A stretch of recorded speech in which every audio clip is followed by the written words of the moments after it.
Welcome back to the Wrong Advice Podcast. I'm your host, John Picciuto, and I'm very excited to have my dear friend, Bryony Shearmur, on the line with us today. Bryony, how you doing? I'm doing great. Thank you, John. It's so nice to be here. And you got my name right perfectly, so well done. I'm so excited to have you on the podcast. Can you give the listeners a quick introduction to who you are? Okay, my name is Bryony Shearmur, as we've established. I am from England and I live in Los Angeles. I've been in LA for the last 20 years. I am a visual artist. I practice photography. I write. I do pieces of textile work. When they all come together in one piece, I'm as happy as a person can be happy. Yeah, what else about me? I spent 10 years in a band, so I did the musician trip for a while, which was amazing. John's looking surprised right now. He's like, oh my Very God. excited, yeah. So I did that. I've done a number of things. I've basically been on a big adventure, and I've dipped my toes into lots of different things, all creative, all artistic. So I am what you call a sort of multimedia, multidisciplined visual artist. I love that. Obviously, yeah, I did get excited by the mention of musicianship. You did. Give me some insight into like your youth and growing up, and like were you always interested in the arts? Were you always sort of pushed into pursuing artistic means, and like what was that process like growing up? Oh, John, I was born a poor, lonely boy. No,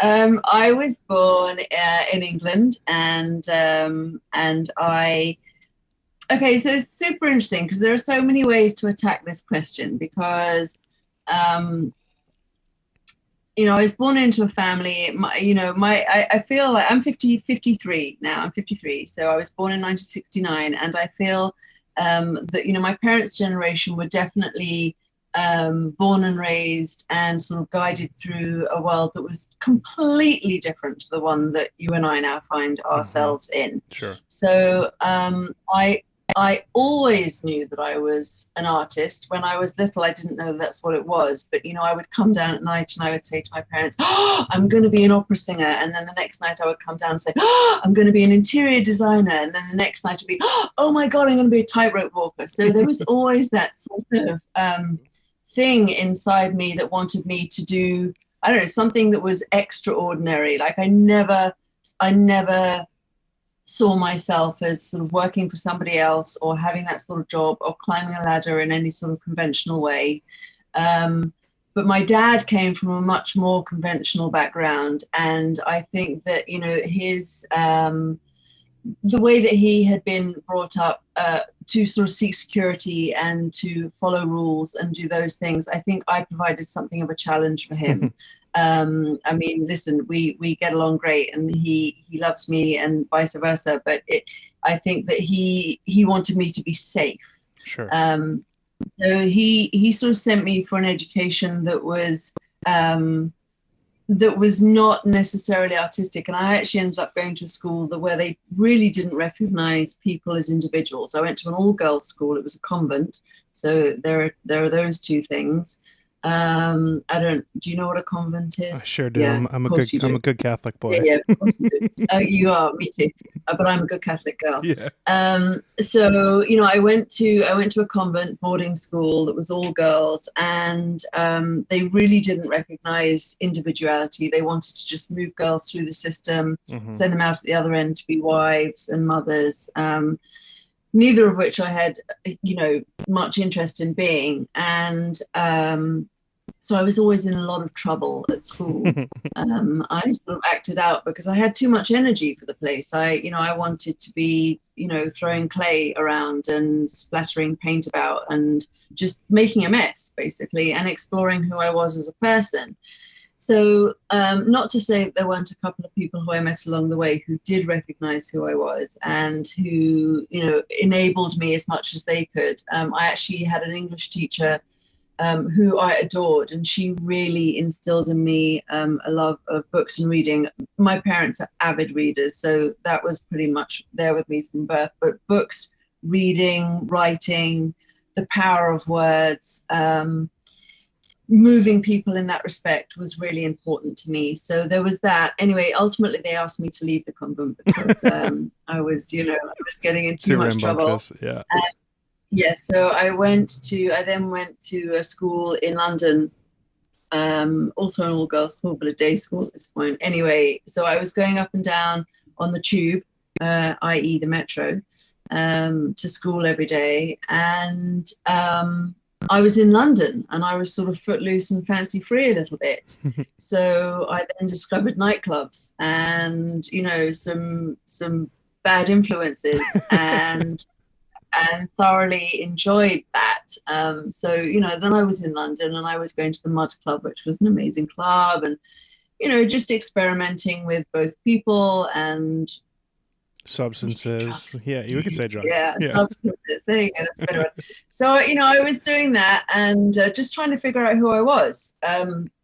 And when I left school, I was going to go and do textile design at Leicester University, but I sort of had my fill of, teachers and people who I didn't, I was an upstart. I didn't really think anyone could teach me anything. So I was like, I'm not going to do that. That actually, in terms of where I am now, is probably the only regret I have in terms of choices I've made. But anyway, so I then I started working in TV, and I was doing wardrobe design, styling.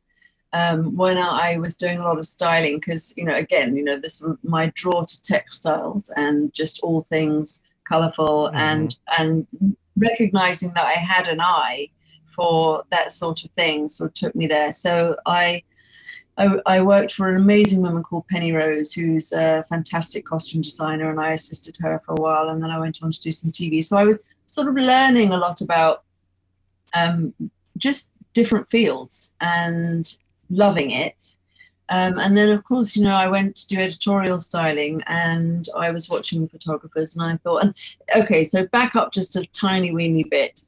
When I was 11, I had bought myself a camera. My first camera I bought when I was 11. I don't know how I had the money or who I stole it from, but anyway, I bought myself a Nikon FM2, and was always shooting. So, I always had my camera. But when I was watching these fashion photographers work, and I thought, oh, okay, there's sort of more to this photography game than I initially supposed. So, I started doing a little bit of just portrait work and fashion photography, just tiny weeny bits. I didn't really think of it as a career, and I didn't think of it as a career, and this sounds a bit funny, but because it came really naturally, like taking photographs, putting things together in a sort of compositional way, in a graphic way, in a beautiful way, just, it felt like something I could do really naturally, and just sort of, just I just figured if I could do it, everyone could do it. So I didn't recognize it as a talent or a gift, especially. Anyway, so, styling, wardrobe, that all led me into starting a band, of course, because, I wanted to be on stage and throwing myself around, and I wanted to be enormously rich and famous. And so I started this band, which was a sort of cross between Soundgarden and Joni Mitchell. Oh. And it was cool. It was really cool. We were like, we came along at a time when it was little verses and big choruses, like Skunk and Nancy. Not that I was anything like Skunk and Nancy. I mean, all hail, all hail. But I did that, and it was crazy. I mean, at the time, it felt like pulling teeth, but looking back on it, it was really a phenomenal experience. And you get to see the world in quite a privileged way, because you get to see it from behind the scenes, So we toured Scandinavia a lot. We toured Germany a lot. We had a lot of fun. I, of course, dated the guitarist, because that's what you do when you're the lead singer for a band. Yeah, and, stuck in a bus or a van. I really wanted to embrace the full rock and roll experience. We spent a lot of time in little buses. My drummer was a Star Trek fanatic, so there was always Voyager on the bus. And before the band, I was not a Star Trek fan. Post the band, I'm an evangelist, you know, I mean, so, I love so there that. was that. I threw a Monopoly board out of the window on the Autobahn in Germany. That was a fun thing to do. I tried to trash some hotel rooms, but everything was nailed down to the floor. So you So, lived out all you your know, they punk caught rock on. dreams, right? I really did. I really, really did. But it was kind of it was this thing where it was too much hard work. I mean, not hard work in terms of the work was hard, but The it growth. didn't necessarily come from a place inside me Oh, that was totally natural. I mean, I can, you know, my brother's a musician, all my family are all musicians. I could sing and I could write a song, but I felt as if the music I was creating came from a darker place in me. And when I moved to LA with the guitarist, because the band imploded, that's a whole other story, but we imploded, couldn't replace our drummer. Um, and I just thought, you know, I'm going to put all my shit on the street and I'm going to move to LA. So that's literally what I did. I put all my wow. belongings on the street in London. So someone's got some really good stuff. Wow. And I came to LA. My brother was getting married in New York. So I went to New York first and then I came out here and just stayed. You know, I came here in 2001, and when I arrived, LA laid on a really good show. You know, it was sparkly lights, and I kept running into people who I hadn't seen in 20 years, and I was like, this is where I belong. And of course the weather's pretty good and all of that stuff. So I stayed. And I was doing music with him for a moment. Oh my God. I mean, if we had 10 hours, I could We tell have you plenty of some hours. really funny stories. But uh, you know, we came out here and we ultimately split up, of course, because that's what you do. He smashed a guitar Oh on the no. floor, and you know, yeah, like we did the whole thing. I mean, we really, really went at it Yeah. hard in If terms if of there are living any out the if there are any rock. biographers listening, I think your life, and we haven't even gotten to present day, has already made for We, one hell of a film. yeah, no, I mean, you know, it's been, and recounting it to you now, I'm like, oh wow, yeah, some shit has happened. Um, I haven't even told you about, you know, being Miss Agent Provocateur. That's a whole other thing. But anyway, Goodness. um, I came out here and I can remember being on stage one night and I was singing the songs that we were performing at the time. And I can just remember thinking, I really, really hate this music. Oh You know, wow. I really just don't want to be singing these songs. They don't feel as if they're coming from the right place inside of me.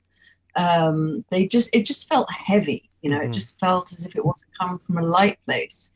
And, you know, in terms of visual art, I always create from a really light place. Hmm. Um, Whether the message is more sophisticated or more profound, it doesn't matter. It comes from a really pure place inside me, and it's much, much easier.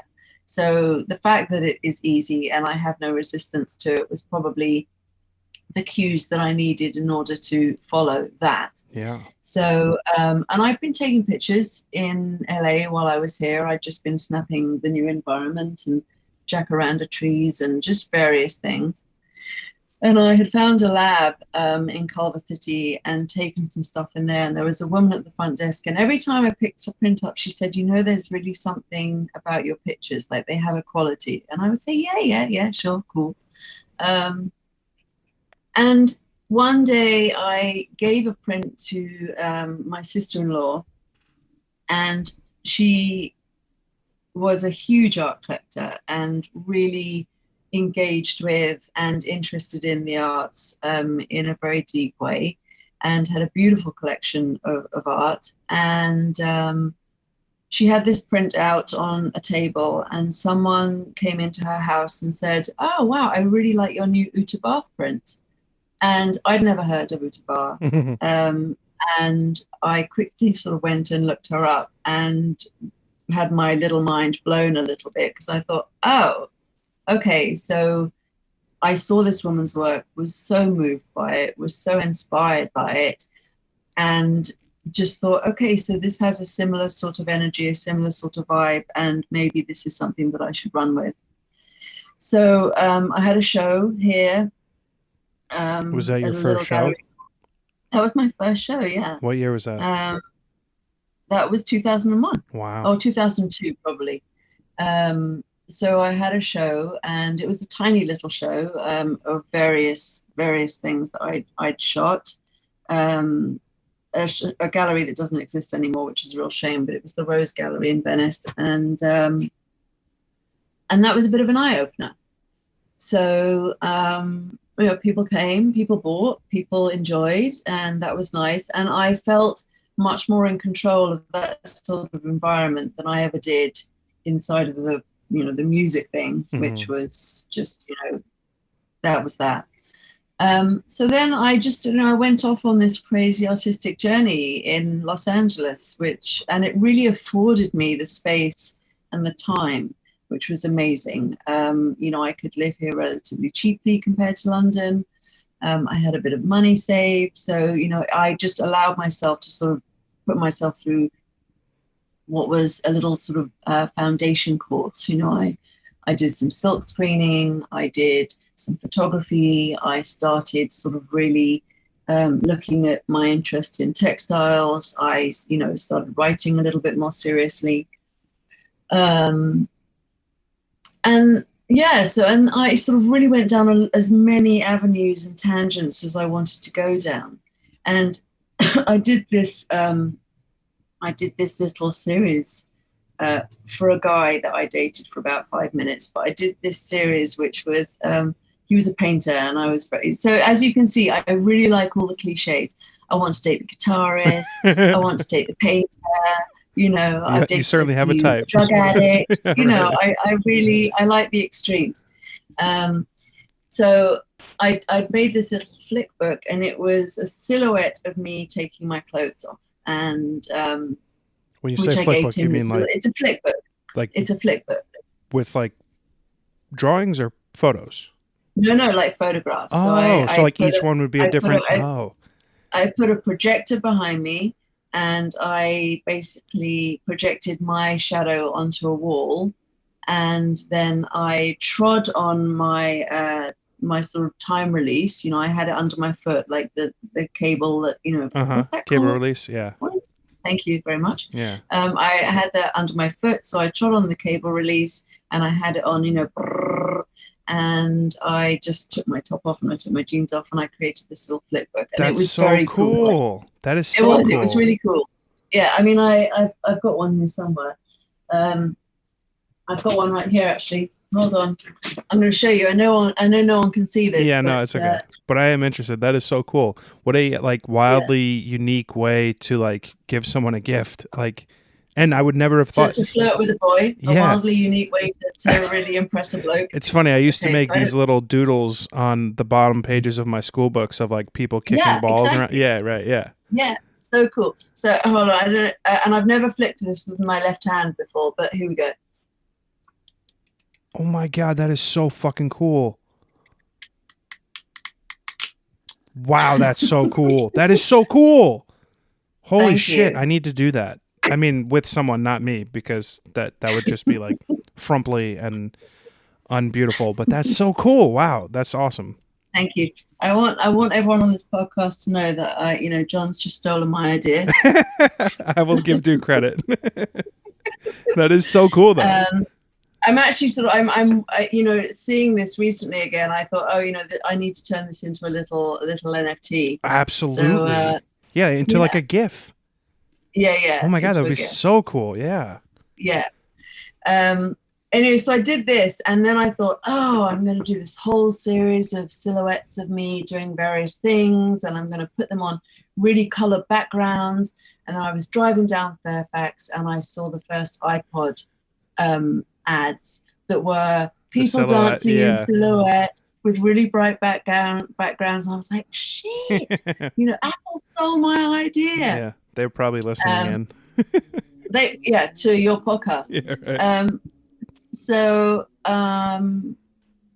It was kind of like a bummer, but it was also, I just thought, well, at least I'm part of the zeitgeist. At least I'm feeling the vibes. Yeah. I'm sort of getting it right. but then I turned the seventh one of these, maybe it's this one. Yeah, I think it's this one here, Hmm. which you can't see, but I Yeah. turned that um, into a logo for myself, and I launched this line called AOM, which stood for Army of Me, Cool. and I embroidered that onto clothes, and I did various things, and then I was handwriting my journal onto t-shirts at the time, and then I sort of made that a little bit more official, and I was silk screening my journal onto various bits of clothing and scarves and this, that, and the other. So I did that for a moment. So it was the sort of photography and the writing and the textiles all coming together in this rather nice mashup, Yeah. which was great. And the idea for AOM was that it was going to be a sort of a whole world of stuff that, I didn't know where it was going to go, but I knew it was going to do something good in the world. Hmm. Um, and so I did that for a moment. But, when you're a one-woman band and, you don't necessarily have, the resources or the support, those things are hard to achieve. And I achieved some things, and it was great to do it. And I had the line and I loved it. And then, of course, it led to me doing other stuff.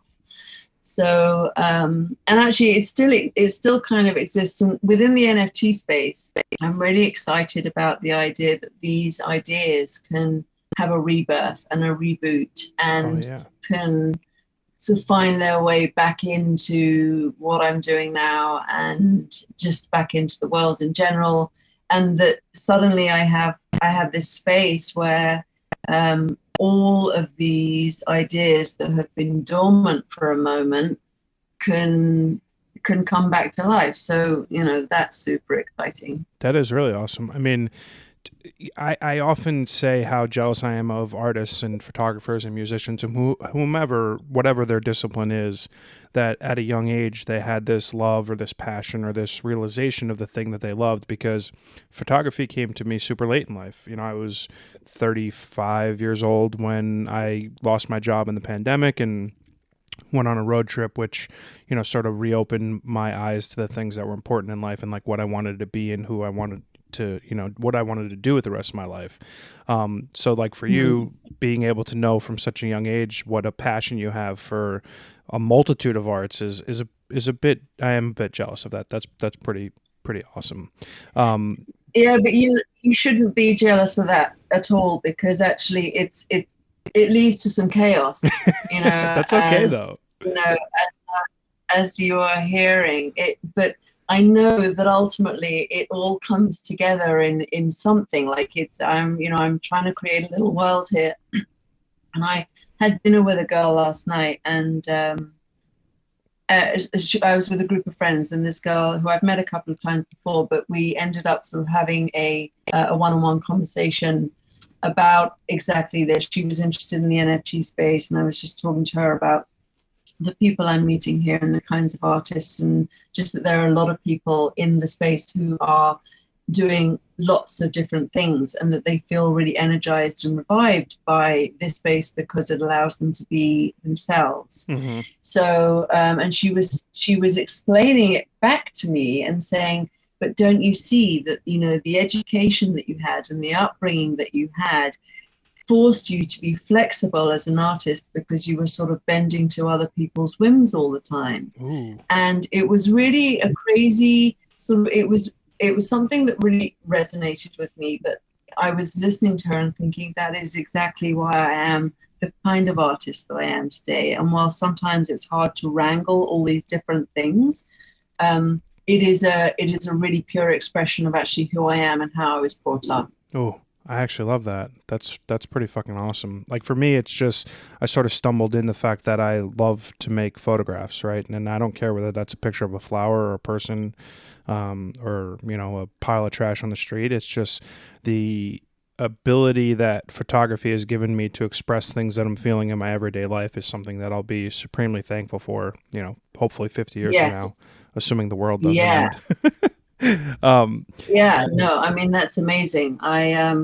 Yeah, that's amazing. I really applaud that. And I just love that you found access to that.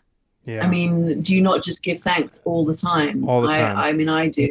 Yeah. Yeah, I mean, like I've been able to. I'm lucky enough to say that, like, whereas this journey has been something I could never have like imagined for myself 5 years ago.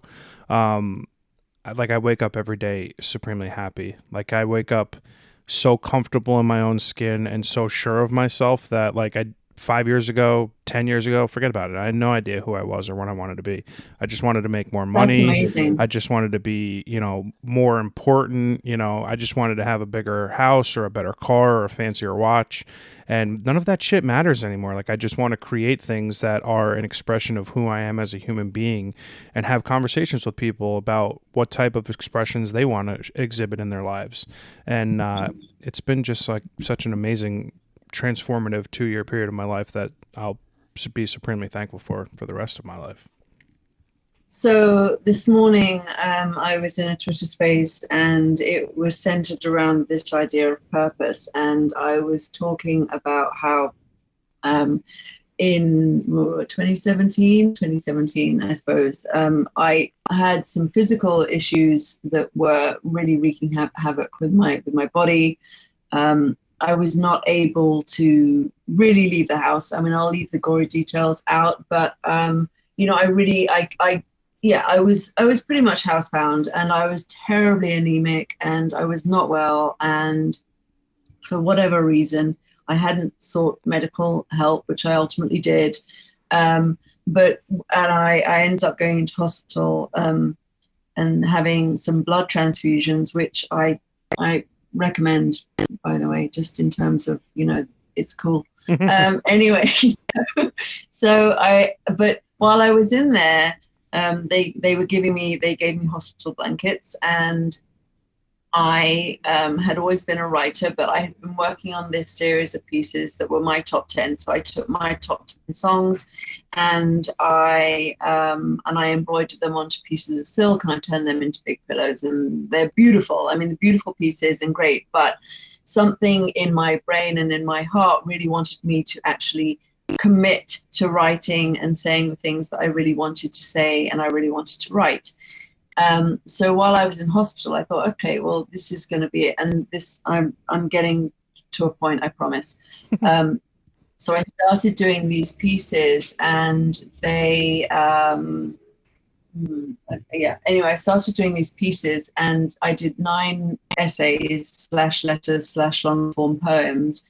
And they were exactly what I wanted to say, in terms of they were really raw. It was me sharing my experience in as truthful a way as I could possibly find.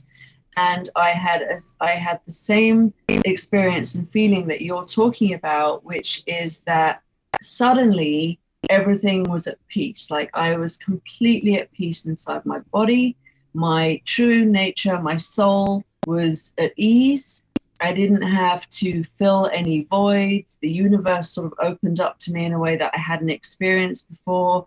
When I woke up in the morning, as you were just saying, you wake up and there's not that sort of 10 seconds of, oh my God, who am I and what am I doing? Because I knew exactly what my drive was, what my purpose was, who I am, how I wanted to express, how I wanted to connect with people. I mean, it's really a gift. And Yeah. if you can reach that point as an artist, I just think that's tremendous. It's Yeah. really tremendous. It's funny because leading up to that point, I was immensely anxious when I woke up. I was battling anxiety and depression and like questioning, what am I doing with my life? You're in the middle of a pandemic, you're working from home. I was out of place in the job that I had. I was failing miserably at what I was doing. And when that got all taken away from me, I had this like, not epiphany, but I had this moment where, now what? Right? Like, what the fuck do I do now? Right? Like, everything is gone. Everything is taken away.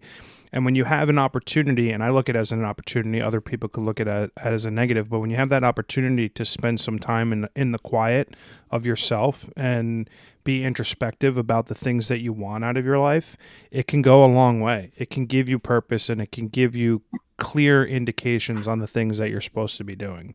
And, I say the same thing pretty much always on my podcast, 2020 was the best financial year of my life, and Wow. I made more money in 2020 than I have in my entire life, and 2021 was the worst year of my life financially. 2020 was the worst year of my life personally and chaotically, and 2021 was the best year of my life personally and, introspectively. And I've gotten now to the point where I'm being able to marry both of those things in a life that is giving me satisfaction and purpose. And I think it takes, unfortunately, at times, health issues, family loss, tragedies in your life for you to be introspective enough to look at the important things of life. And to me, I am happy that although I'm now 36 years old, and old man, and and such, I've found my purpose. And some people can't say that, and that's one of the reasons why I enjoy having these conversations so thoroughly, because it gives insight into how no matter how different we are as human beings, we all encounter the same experiences in life. It's so important. And to speak to your point about, having to sort of reach a rock bottom, if you like, or something really extreme having to happen before you can reach that point. I think that one, I think that is no mistake. I think that that's the universe, or the metaverse in our case, really, just sort of clobbering you over the head and saying, listen, I've been trying to show you this for a really long time. Clearly, I'm not getting through to you. We're going to take everything away. Yeah. Or I'm going to really threaten your health, or I'm going to make it so that you really have to sit still and Take just notice. look at what's going on.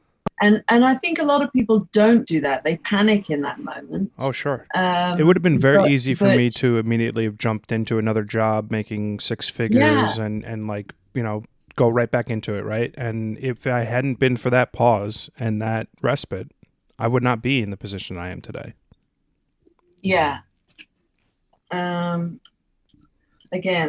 people can't see this, but so this is one of the pieces. I don't know if you Oh, wow. That's so cool. That I did. Show me the other page. Is that parts of your diary that you cut out? Well, so these were the 9 pieces that I did, and if you think there's time, we have plenty of time. I'd like to read one. Absolutely, okay, please do. So let me read one. So this was the first one. They're not all in this vein, but this was the first one I wrote, and it's so hard because I love all of these. I'm going to read this one actually. It's better. So this is one of the 9 pieces that I wrote and then sewed, and actually then I photographed these using large format camera. So I photographed them on a 4x5. So then I produced these prints. But this is called Clarity and Drive to Spare. Time is running out. The truth, my truth, is carefully stowed together with grand design, big dreams, and other stories. My mother always told me to take the high road, so I acquiesced to excess. I made nice and sacrificed. And where did the high road take me? Here I sit at my kitchen table staring at shitty lino, peeling cabinets and a broken window, just south of Franklin, surrounded by the freaks and the naysayers, in a present I do not recognize. There's a phone ringing in my neighbor's apartment. Traffic is at an all-time high and my throat hurts. In, out, up, down, thick, thin, black, white, on, off. It's all the things, all the time. Fight, flight, feast, famine, beat 'em or join 'em. Clarity and drive to spare. I was going to change the world. Transported from another space and time, I bring glad tidings, cue trumpets and fanfare. Take everything, I'm an offering. But the world was not ready, so I postponed. Read books, walked the dogs, watched TV, gathered dust, swam a lot, took all the pictures, started a band, dated assholes, moved to California, did some yoga, went to parties, looked for answers, wrote stuff down, put dreams aside, picked them up not long after. I found friends and lost some too, made plans, then made some more. I fell in love too hard, too soon, sex and money came and went. I'm empty, I'm full, I'm sweet and sour, I'm hot, cold, lost and found. Win or lose, for better or worse, it has to be all or nothing. I laughed a lot, I cried a lot too. So even though the intentions and the energy are a little frayed at the edges, I believe I'm ready now. Wow. I love that. And when did you write that?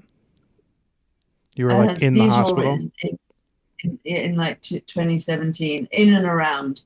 The first one was written in the hospital. The rest was sort of, once I hit on the idea and once I knew what I was going to do, then I actually had to sit down and write things and do the work. But I came up with these 9 pieces, and that was very cool. I think that's And it's amazing. yeah. Sorry, go ahead. That's first of all, it's beautiful. I struggle with writing. I used to do a bit of writing on the internet for like places like Elite Daily and Thought Catalog, and it's funny because I spent a lot of time not pretending I wasn't doing it, but like, that wasn't the person that I was when I was doing it, right? So I was very much corporate John, working a job, making money, being very focused on those things, and sort of putting this stuff out there, but not drawing attention to it, almost being embarrassed by it. Right. It's something that I struggle with to do now because I still feel like a fraud when I do it. You as a person who work in a multitude of disciplines from an art perspective, are you drawn to one more than another? Do you find that like inspiration strikes you in one way more than another? Like how does your artistic process sort of unfurl itself? Good question. Maybe you've got the answer. So I feel a lot of the time photography and writing go hand in hand. Like for me, I approach both writing and photography, I think, from quite a poetic place, and I'm using the term really broadly, but it's definitely from a place of looking to translate or explain or just I don't know, make sense of my surroundings. And also I feel as a person that I have this really clear sort of through line to and please no one sort of, I don't know, laugh at what I'm about to say, but I feel like I have this through line to the truth. Like I feel like I have clarity about what's real and what's not real in the world, about what's good and what's not bad. But I'm an Aquarian. We all think that. So it's true. I do greatly agree with you, though. And it used to be what I would consider as my bullshit meter. Like I could tell when people were putting on a front because I was so accustomed to putting on my own, right? Pretending to be something that I wasn't, or pretending to be happy when I wasn't. So I could see that in other people. And I'm glad that you mentioned that because it is something that I feel like I try to articulate in my pictures, and I am starting to write more, and it is something that I am uncovering about myself, that I am able to see through someone and know what I believe to be their truth, whether they want to admit it or not. And although I'm a Sagittarius. I'm Sagittarius rising. Oh, okay, there you go. Yeah, we love the Sagittarians. Yeah. They're amazing. But I really seek authenticity. And again, I don't know if that's because of how I was raised or what my surroundings were, but anyway, that seems to be my drive. So if I'm out and about, I see things in a photographic way. I just do. Back in the good old days of Web 2, I really loathed using Instagram as a tool. It wasn't, I did, but I never had any success on there. It didn't feel good to me. It didn't feel right. But I started this one page where, there were no hashtags, no nothing. It was just me shooting with my phone, and it was just me shooting around LA. And like you, I'll take pictures of rubbish or garbage. I'll take pictures of, half-eaten pieces of pizza because they amuse me, because I want to know what the story is. Like, what's that doing there? Who left it? The whole thing. So I started to do that, and it was a way to make that fun for me. And so I always that's how I see the world.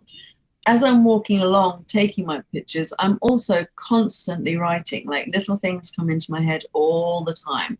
So, I make notes and I just write things down. I have this piece that I want to write called Hooray for Hollywood. It's been incubating for months, but at one point it'll just pop out. So in the back of my mind, I'm constantly sort of percolating, incubating. I know what's coming next. There's like a little queue of things that need to be made and want to be made. Some of them, get a bit pushy and work their way to the front. Others are happy to sort of sit back and just stay there for a little while until they're fully formed. And with regard to, the textile thing and that aspect of what I do, because those pieces are bigger and they take longer, they're like the cherry on the top. So the writing and the photography are a constant. There's something that I'm doing all the time in the background or in the foreground, like it's always happening.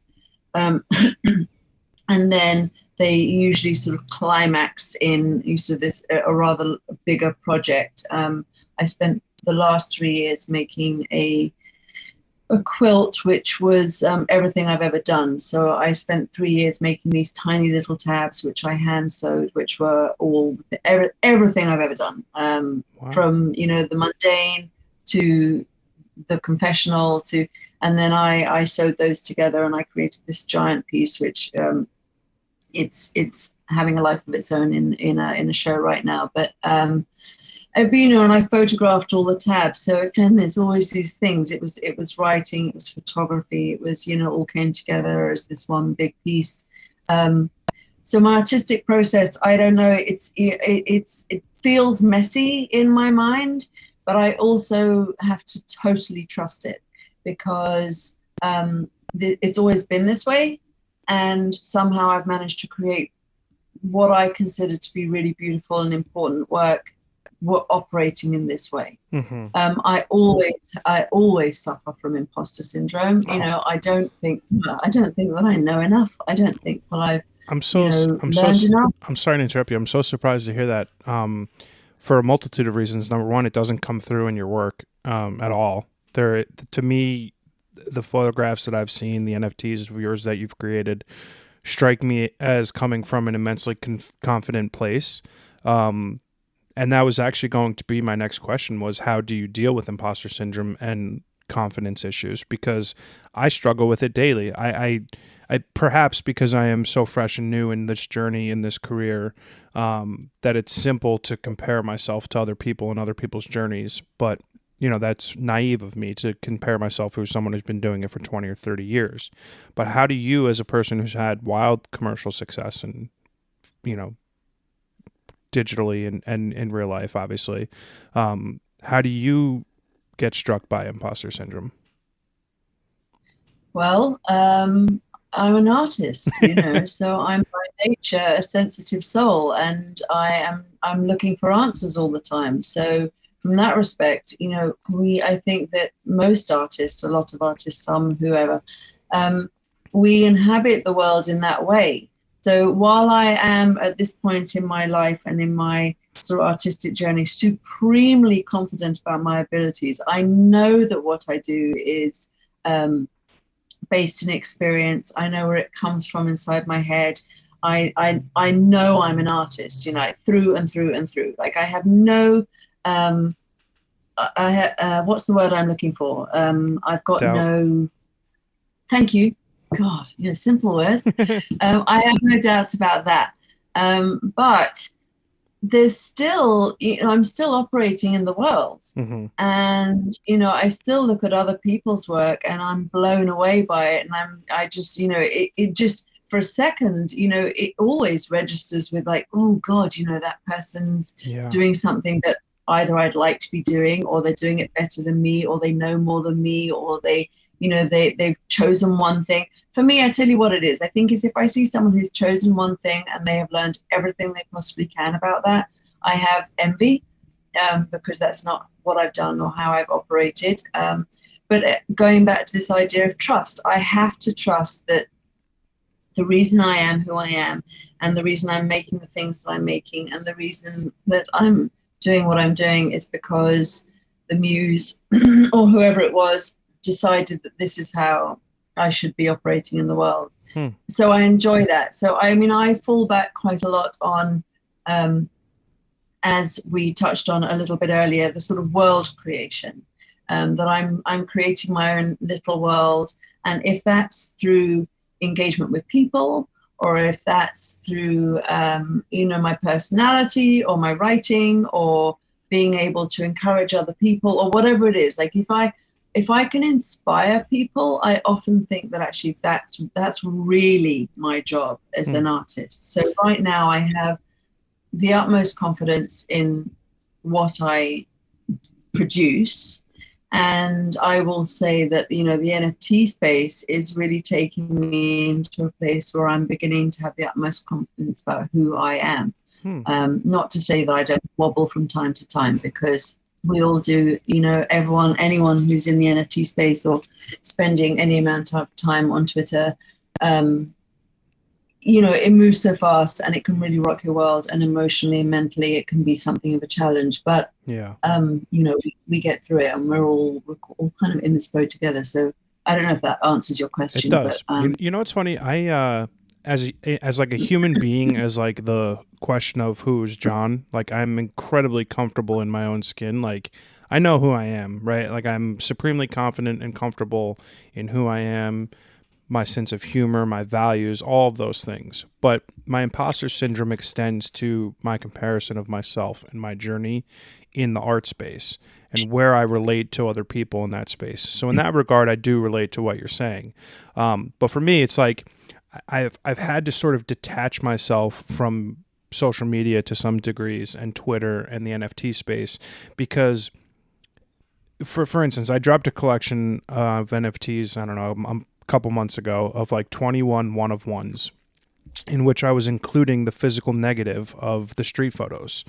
And I had people tell me, that's right, I remember. Yeah, people were telling me you're fucking an idiot. Why are you doing that? So dumb. Like, why would you give away your source files or whatever? And I was like, what we do inherently takes up a physical space in the world, and I like the idea of marrying the two together.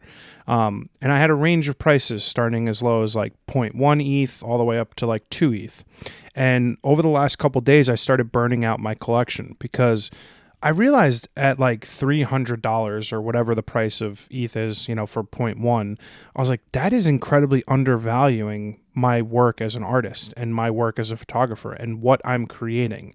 Now, just because someone's not buying it at that price doesn't mean that that is what it's worth, right? Like I started to realize I needed to put more value in what my self-worth was in this space. And at times it can be difficult to do that, because you are judging yourself by other people's sales, by other people's successes. And it can, in that regard, be a bit of a toxic place. That being said, I've had the wonderful privilege of meeting so many amazing people, yourself included, and having the ability to talk about things like imposter syndrome and confidence and inspirations that has made this place a wonderful area for me to grow as an artist and gain further comfortability in my skin in that regard. Is it my turn? Yeah. I was just, I can't remember what I was going to say now, because the pause threw me. Two things though. I mean, listen, comparing yourself to anybody, comparison is a dangerous game. Sure. Because I think that then what happens is, those little voices in your head, they latch onto that and they're like, oh my God, John's comparing himself to this guy. Let's really give him a hard time. So we all know that is just a road to absolute self-destruction. Mm-hmm.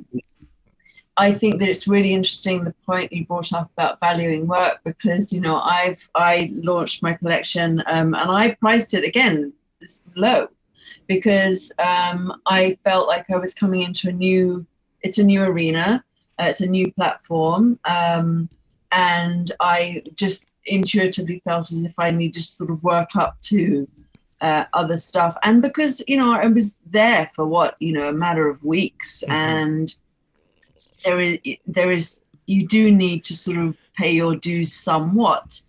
I also register with you the notion of I don't think anybody coming into this space could possibly have any idea about humanity in here. Mm-hmm. I compare it to all these artists sitting around in a bar, in Paris somewhere, smoking gauloises, drinking wine, and just chatting about their shitty days, or the art that they've made, and having all the other artists saying, "No, no, no, you got it wrong. Like, you don't want to do it like that. You want to do it like this." But then I know for a fact that if anyone were to come in and slur anyone in that group, the others would be on them like a pack of wolves. Yeah. And this is one of our own. You need Fuck to get the off. heck out of here. Like, Yeah. I've seen that happen, and it's beautiful. In that regard, the It's a space very has new. been an immensely rewarding area, because I do feel like I have people who are inspiring me on a daily basis to create. Yeah, And at times I need that, right? Like, I need to see other people's beautiful pieces of art to be able to create for myself. I say very often that there's a book I read called Steal Like an Artist. And I do that in both these conversations and in Twitter spaces, because having an opportunity to discuss with like-minded people about their work, it inspires me to go create more of my own, which is a yeah, nice feeling. What it's amazing. what inspires you? Oh God, so many things inspire me. People inspire me. Looking at other people's work inspires me.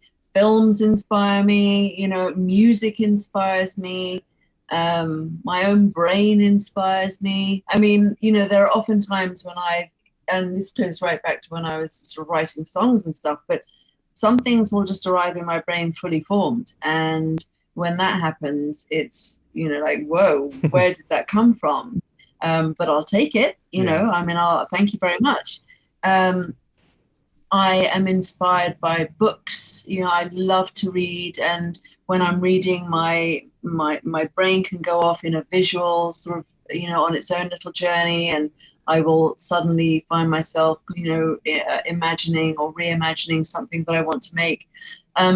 Books, music, movies, whatever. I mean, it's all there to fill the creative world.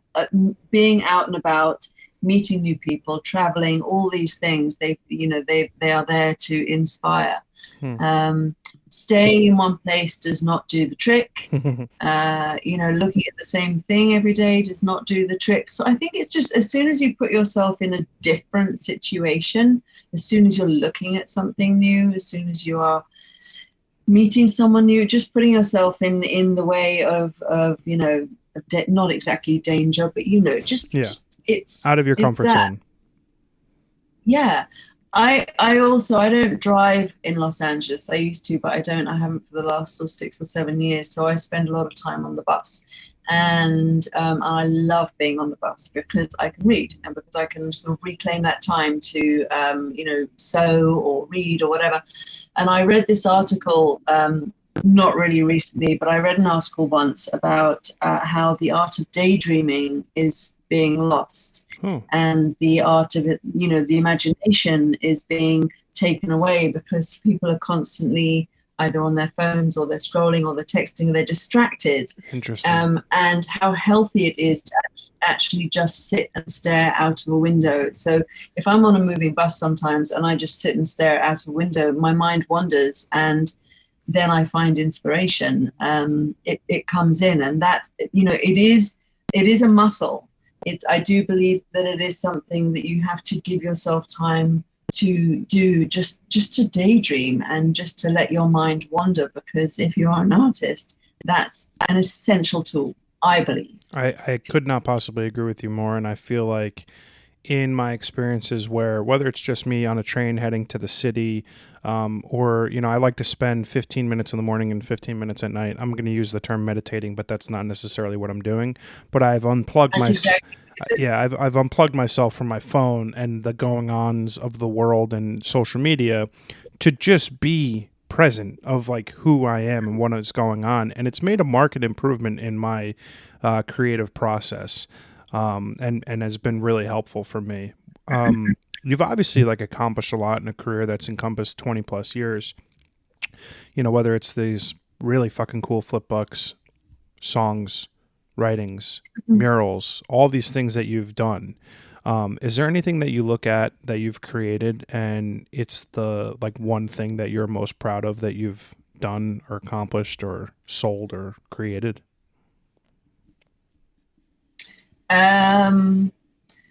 Well, I mean, the those pieces, the textile pieces that I mean, I'm super proud of those. But I find it's, when I finished my quilt, which took 3 years to make, Wow. plus whatever daydreaming I, did beforehand. Um, I spoke to my mum and she said, "So are you happy with it? Do you like it?" And I had to say I have no idea. Like, I don't know whether I'm happy with it. I love it, but also I have no real feeling towards it. I'm not proud of it because, I mean, no, take that back. I'm proud of it, but it's almost as if, okay, I've done that now. Like, that came into my brain. It needed to be made. I've made it. What's next? Um, I'm proud, I think, of the things that I will create. I've got, so many huge things that I really want to make. And uh, I think I'm also proudest of the fact that regardless of what my elders and betters when I was young wanted for me, that I stuck to my guns and managed to. I feel like I sort of kept that little artistic person in a bubble inside, and I constantly had to say to that person, you'll be all right. Like, I've got you. I'm going to look after you. I promise I'll give you your time. And so the thing I'm proudest of, I think, is actually now giving myself permission to be the artist that I want to be, to say the things I want to say. I'm proud of everything I've done in terms of what I've made. When I look at it all, I'm sort of like, oh yeah, like I did that, and that was it was a spark. It was an idea, and I acted on it, and I made it. Because, how many times have you thought about something and then you sort of either resisted the idea or you haven't answered the call and you haven't gone out with your camera that day to take that picture? And that's a real bummer. Hmm. Like, that's a downer. And it can actually, that's what in my mind leads to me feeling anxious or depressed. So when I get the call, when something says, take that picture, or go over there, and I'm, instead of me thinking, oh, but it's going to be cold and it's going to be, my camera's so heavy and I don't want to take a tripod. I have to do it, because if I don't, then that leads to a sort of downward spiral. So I'm proudest of the fact that 9 times out of 10, I answer the call and I set to it and I make what needs to be made. The compulsion that I have to make things, that I respond to that. Oh, I think that would be my I fucking love answer. that. That is beautiful. It's funny. So like, let's say we're not quite 20 years apart, but like, let's say for argument's sake, we're 20 years apart. I'm sitting in a place that you were 20 years ago. I'm currently in a position where my life is in a completely different place from everybody that I know. Whether it's my brother, my sister, my friends, my family, literally everyone in my sphere of influence is doing things differently, right? They're all married, they have kids. My life is in a completely different place from other people. Talk to me about times in your life where you felt as an outsider or you felt apart from your sphere of influence, whether it's your friends, your family, and how you can correlate that to both your successes and your failures in art. Because I think it's been one of those things where when I was in my 20s and I was writing on the internet and I was pretending that I wasn't, I was, sort of eschewing that part of me. But now I'm embracing that part of me, and it's been able to envelop an entirely new person because of that. How do you relate to that? Well, I think you just said it, actually. I think you really just put that, you took my answer out of my mouth. So, Sorry. boo. No, I mean, I can't remember a time in my life when I haven't felt like an outsider. I can't remember a time when I didn't always feel like I was on the periphery and that there was something that I was doing that was wrong, or that I hadn't got the memo. I really wanted to fit in, and I tried very, very hard to do that. And that actually led to, my downfall, because but I hadn't, there was no one around to show me that there was an alternative way, that there was actually a different way. I just knew that I somehow was not getting it right. And so why wasn't I pursuing the same things other people were? Why didn't I want to go and get a job? Why wasn't I interested in having children or getting married? I mean, I am very interested in getting married, but I've dated all the wrong men. That's another story for another podcast. Deal. Um, but now I have some years behind me, and now I've got a little bit more wisdom, and my perspective is completely different. And now I recognize that the otherness in me, the thing that makes me an outlier, is the thing that I need to really protect and really look after and really recognize as something precious. And that it's that gives me my unique perspective and the voice that I am using in my current daily life. I mean, I was out last night with my bestest friend, the witches, who I love and adore, and they are so tolerant and so kind in terms of, they'll ask me how the NFT world is, and I'm like, oh my God, let me tell you, I just made my first smart contract and this, that, and the other. And they indulge me, but I'm aware that right now, this existence that I'm living is so far removed from. But I'm now in a position in my mental and spiritual and emotional life to welcome that in, to do exactly what you said, which is okay. I recognize that that thing is what's good about my life as opposed to what's bad about my life. I love that. The biggest struggle that I had, I think, since moving over to this space was that so much of my life was like, where am I going to be 5 years from now, right? So like it was high school, I had to get good grades to go to good college, to get a good job, to make a lot of money, to do blah, blah, blah, blah, blah. So 5 years from now, I could have the house, the car, the kids. And like, I don't want any of that shit anymore. Thankfully, I'm very blessed in that regard to like know what I want out of life. But the thing that I've struggled most with is how I approach my artistic journey moving forward, right? So like, I don't know how to like gamify my future. So talk to me about how you look at your current place in your life and what your artistic journey looks like moving forward and in the future, and what you hope for yourself. Well, I've never been terribly good at planning. So I'm trying very hard in this new environment to seek advice and to figure out what I want to do. And I'll also just say that this also comes back to that idea of trusting myself. I think that now that I feel as if trust Bryony, trust your decisions, like trust that you actually do know what you want. I would say that I think I want a couple of hotels in the metaverse and a dynasty of Metaland. No, I want to keep creating.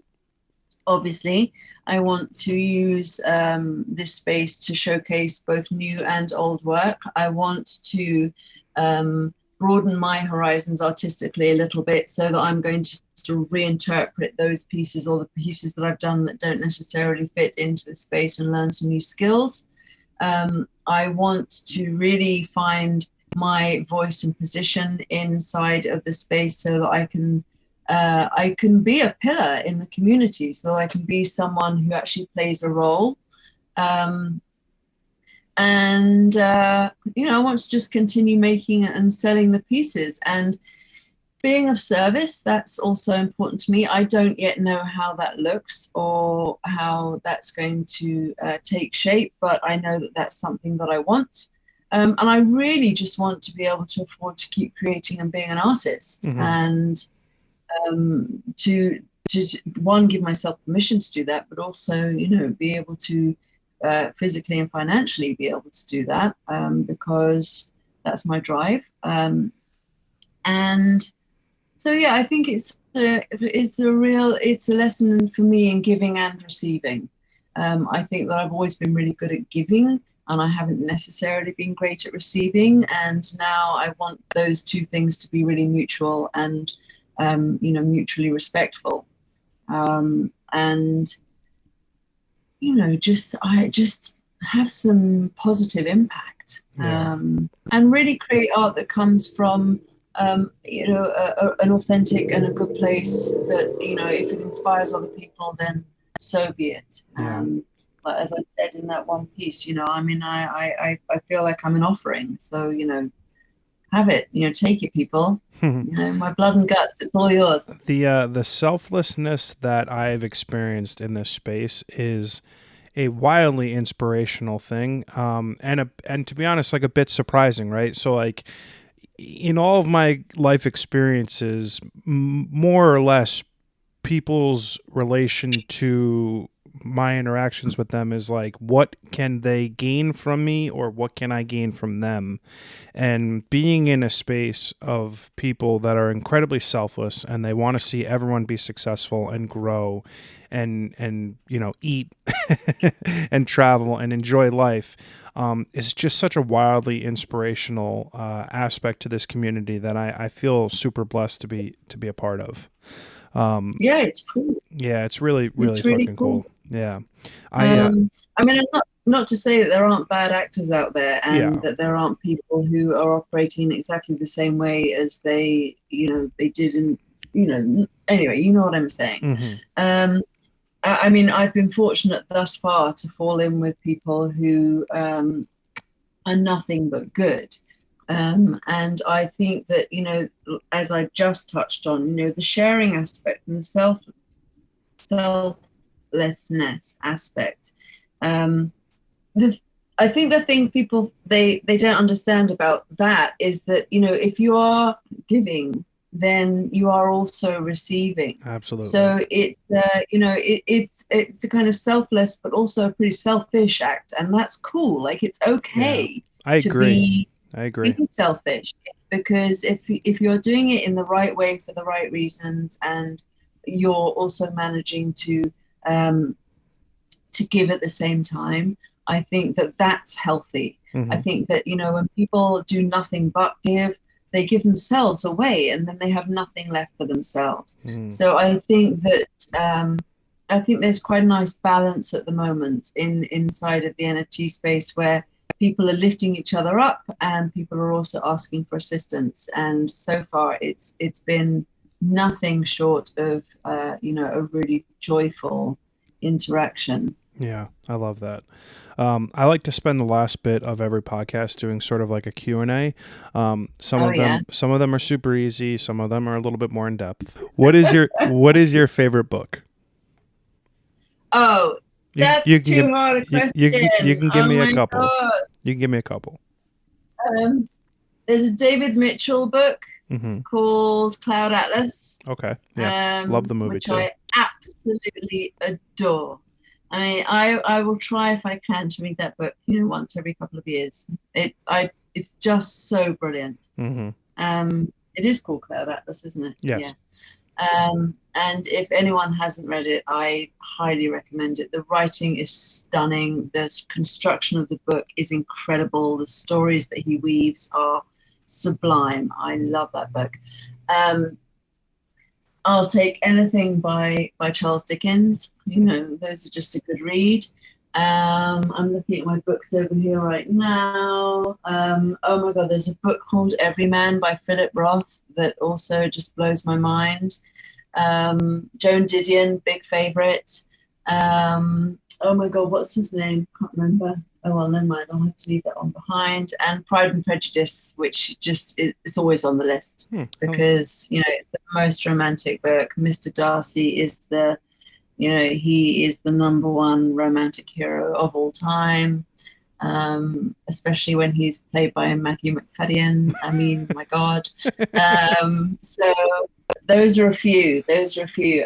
Actually, at the moment, I'm reading Bonfire of the Vanities, which I've never read before. okay. So, I haven't read yeah, that either. super 80s, super Yeah. 80s. You can actually see the outfits, you can see the film. It's crazy.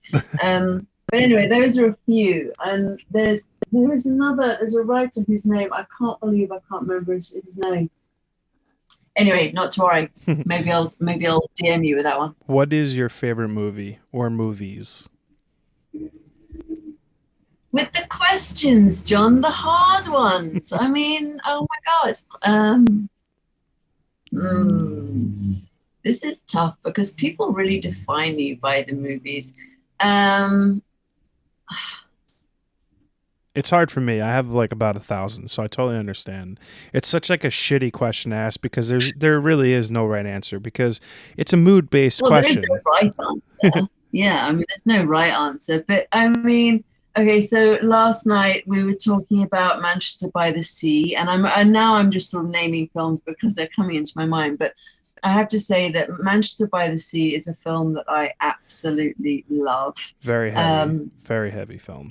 Very heavy, but so brilliant. Yeah, Um, and just fun fact, Casey Affleck just happened to be in the restaurant last night, which is why we were talking about this movie. that's so But you funny. know, we were also spying on him and being a bit like, oh my God, look, it's Casey Affleck. You know, but I was, you know, then we got into talking Manchester by the Sea, and I was just saying how that scene when he's in the police station and does he have a gun to his head or something happens? Anyway, No. he has a breakdown in this scene, and it moves me every single time. There's When a movie called The Believer, which was a movie that really touched me for whatever reason. Um, it was one of the first movies that Ryan Gosling did, and it's about a Jewish boy who falls in with a group of he becomes a Nazi basically. oh, He's like he becomes a fascist, and he watch that movie. I'm not explaining it well. You can cut this bit out, but it's a really, really good film, and his performance is really extraordinary. I'm a big Lebowski fan. My yeah. favorite Christmas movie is Family Stone. Oh, Uh, yeah, I love that yeah, film. it's a I good one. really do. I mean, listen, I'm listing movies that, you know, I want to really dig deep and find something that's incredibly heavy and powerful to Eh, tell you, but I just can't. yeah, it's okay. You know, I give up. I give up. I really like The Notebook. I mean, come on, I just do. It was always you. What's your favorite food? Yes! My favorite food, Indian food. I love Southern Indian food, Oh, that was pretty. which is you know, dosas and idli, and it's Southern Indians, mostly vegetarian, but Indian food I can't get enough of it. Nice. Do you believe in soulmates? Ooh, yes, I do. Good, I like that. I absolutely do. I mean, yeah, I do. But I think they come along in all different shapes and forms. I don't necessarily, you know, soulmates for me doesn't necessarily mean you're going to have to sort of fall in love and be married. There are Yeah, plenty of people whose souls I really love, and you know, I consider them soulmates, and I want to keep them forever and ever, yeah. and never leave this earth, and I just uh, hang out with them. I completely agree. I've often said that like just because you have a soulmate doesn't mean it's a person that you like romantically end up with, and like there Yeah. are more than one for people, and it can be like a plethora of things for each. So I like that. Do you believe in And an? I Go ahead. I'm also going to just add to that. I take my soulmate ism or ness really seriously, because when I meet somebody whose soul I really like, or who I feel is my kin, um, I attach myself to those people pretty seriously. I really love them. Oh, I love that. I think that's beautiful. Um, yeah, I've got bad luck when it comes to soulmates. I think the person that like I was supposed to romantically end up with is married to someone else now, but that's a whole nother story for a whole nother day. Do you know that for a fact? Oh Like, is yeah, that yeah, actually someone you know? yeah, oh yeah, Oh wow. yeah, totally. Yeah, we'll get into that What are you gonna offline. do? We'll get into that Oh offline. my Do you believe in an afterlife? I want to believe in an afterlife. I believe that we can never be nothing. Hmm. You know, now that we're here, I do believe very firmly that, I mean, now you're here, regardless, I mean, obviously we're going to die, um, but still there is the matter of the body in terms of like it's still there. I also know some people who have had near-death experiences, and they do they do talk about, seeing the light and being given options, and There's a really good book you should check out. It's called Proof of Heaven. I read it many, many years ago, and it is a neurosurgeon had a near-death experience. Yes, no, Yeah. her name, and it's a she, and she became suddenly really atomic. She experiences the world in a completely different way. She woke up one morning and she had a brain aneurysm. Yeah. Isn't that right? I think it was a he. I think it was a he, though. Oh, yeah. Well, there's another one. She's a she. Okay. Yeah. I thought it was interesting because he was a neurosurgeon who didn't believe in religion or anything, and then had this experience. It was pretty interesting. But yeah, very good. Are you happy? Right now, in this moment, I'm very happy. Yeah. Yay, me. And generally speaking, yes. Yes, I'm really happy. I think happiness to some degree is a choice. And I think that also is a practice, and that you choose on a moment-to-moment basis. I think that when things come at me, I can choose how I respond. I don't like to react. I prefer to respond. So that practice is sort of being present, which it gets bandied around a lot, but for me it comes in those terms. It's like, okay, in this moment I choose to, in this moment I choose to. And I think if you choose happiness and you choose a road of no resistance, which is difficult because we all throw up roadblocks all the time, but personally I'm going to choose to surrender as much as I can, because I find that that's the only thing that really works for me in terms of feeling happy. Yeah. So I like that. I learned very too late in life to live with gratitude, and what an immense impact that can have on your day-to-day life and your overall happiness. Because if you're lucky enough to be a human being living in the United States of America in 2022, more likely than not, you have an immensely blessed and lucky life. And spending some time every day practicing gratitude has made a tremendous impact on my life, for sure. How do you deal with... Do you write your gratitude down? I do. I write a lot. I've spent the last 2 years being very conscious about being thankful for what I have and who I have, and all of the immense amount of blessings that I have in my life. And I try not to take things for granted. And at times, obviously, it's difficult. You have shit that you have to deal with and bills you got to pay and ups and downs of life. But more often than not, I lead a very blissful, blessed existence, and it's hard for me to be anything other than grateful. How do you deal with regret, and what do you do to mitigate the feelings that regret provide you? That's a horrible question. Regret is awful. It's awful. And I do have regrets.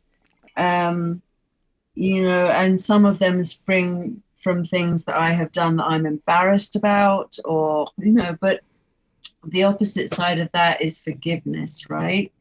So I have to dive in and constantly sort of forgive that version of me that did that, or that version of me that didn't choose this or didn't go there. Or so I think that the way I deal with regret is to constantly strive for self-forgiveness, because that seems to me, because otherwise it's too painful. Yeah. I mean, living with regret is really painful. And it's also a non-starter. It doesn't serve, it doesn't do anything. So I think it's an exercise, in sort of forgiving yourself. I like that. What is the best piece of advice someone has ever given you? Oh, I don't know, John. I don't think anyone's ever tried to give me any advice. Okay, I'll change it. What is your best piece of advice for someone who's listening to you on this podcast for the first time? A good piece of advice. I think that honesty is the best piece of advice. I think that trying to be as honest with yourself is really important. I think being authentic to who you are is important. I think it's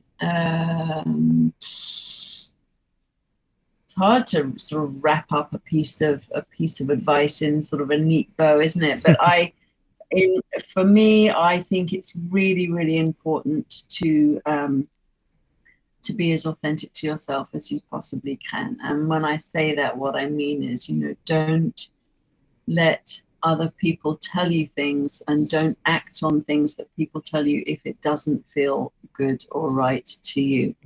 That's good. Yeah, I agree with that.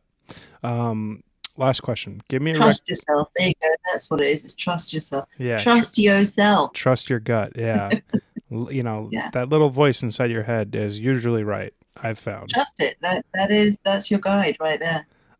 Give me a recommendation for something that you've recently consumed. Could be a podcast, a book, a music album, a movie, TV show, just something that you've recently consumed that you'd like everyone to check out. Well, I'd really like everyone to check out your podcast. I mean, the Wrong Advice podcast is clearly, where it's at. I mean that. I really do. Thank you. I mean that. I couldn't be happier to have had this conversation with you today. I think your podcast is a gem of gems. Thank you. What else have I watched recently that I think was good? There was the Andy Warhol documentary on Netflix, which I really enjoyed. I just watched that. Oh my God, it was so cool. Good. Yeah, I really, cool. yeah. And I'll tell you the other documentary that I really loved that a lot of people couldn't get through, but it was the Beatles documentary. Who couldn't get through that? Get Back. Oh my God, it was incredible. I thought it was amazing. Watching Paul McCartney just like doodling on a fucking guitar and then writing like 6 of the biggest songs in the history of music in 5 minutes. I was like, how the fuck did that just happen? It was insane. Just being in the room, just getting to sort of be a witness and be in the room, and the outfits and the way they interacted with each other, and just really getting a sense of who they were as humans and how that band worked. Yeah. Was incredible. I thought it was the most eye-opening thing I've seen in a really long time. I loved it. Yeah. I loved it. Oh, me too. I couldn't recommend those 2 things more. I think they're both outstanding. The Warhol Diaries was going to be my recommendation because I thought it was a really, really cool look behind the scenes. I do have weird reservations about when they use these sort of artificial intelligent voices to voice a person who's no longer alive. In a documentary setting, it is this weird gray area because I was a tremendous Anthony Bourdain fan, and they did that in the Roadrunner film as well. And I just have this sort of, it irks me just a bit to have words coming out from a person who's no longer alive, and it's just a little weird. I don't know. I don't know where I fall on that. But yeah, I was contemplating like how many different ways I could mispronounce your name to end this podcast and say thank you, but I think that would be a disservice to what a tremendous and wonderful and beautiful conversation this was, and how truly, truly, truly thankful I am for your time and this conversation. I can't thank you enough for coming on the podcast today, and just the wonderful human being that you are, and I'm just so greatly appreciative for your time today. John, thank you so much. I really couldn't agree with you more. This has been so much fun. I'm really thrilled that for whatever reason, when I was sitting on Twitter some weeks ago and you posted something silly, that I thought, I really like this guy's sense of humor, and I'm going to interact and I'm going to respond. And you've made me laugh ever since. I'm so glad. I've just really, so fun. And then for you to invite me on here it was a thrill. And listen, I'll do 10 hours of podcast with you anytime. This was so much fun. You heard it here first, the first of many podcasts to come with the one and only Bryony Shearmur, my dear friend. Bryony! I'm just kidding. I wanted to Bryony Shearmur. No, I'm just kidding. I couldn't resist. I'm so That was sorry. very good. Uh, No,